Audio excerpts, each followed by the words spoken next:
ntatuzongera kugufana n'umunsi n'umwe, ntatuzongera kugufana. Ayo ni amagambo y'abafana ba Rayon Sports niko bari kugenda bavuga mu muhanda. Bongera bakavuga kandi ngo nubwo dufite abakinnyi 12 mu kibuga ni nk'aho hari kujamo abakinnyi 6 gusa.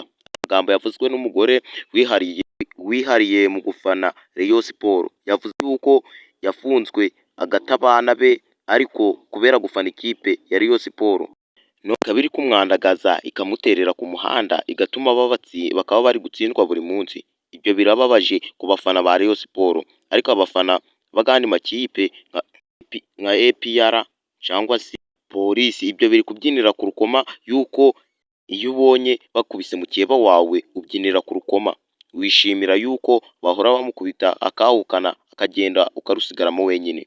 Ayo ni amagambo ya Rayon Sports na polisi niyo bari kuvuga, ariko Rayon Sports yakomeje gushyiramo umwete ivuga ati mu by'ukuri twiteguye yuko kino gikombe cya shampiyona tuzagitwara, nubwo bari kudutsinda uyu munsi tugatsinda, ejo bakongera bakatunyaramo, naho turakomeza twihangane turebe nimba turakomeza tukaguma mu kibuga.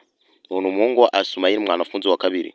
Wowe utari wakora subscribe ukeneye ikiganiro cy'ubwenge n'umufana w'aya makipe yuko ari abiri, kora subscribe, share, comment kugira ngo ibiganiro nk'ibi ngibi by'ubwenge ntibigende bigucika. Kandi ukeneye kwamamaza nimero ngizo kuri screen yawe.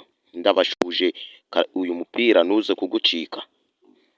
Kandi kantu nibagiye kubabwira, ukeneye kunyunganira andika muri comment cyangwa umpamagare umbaze ntaribi unyunganire kubyo naba nazeho yemewe, cyangwa si ubona ibintu ndi kuvugaho bitajanywe n'amategeko wampamagara kuri nimero.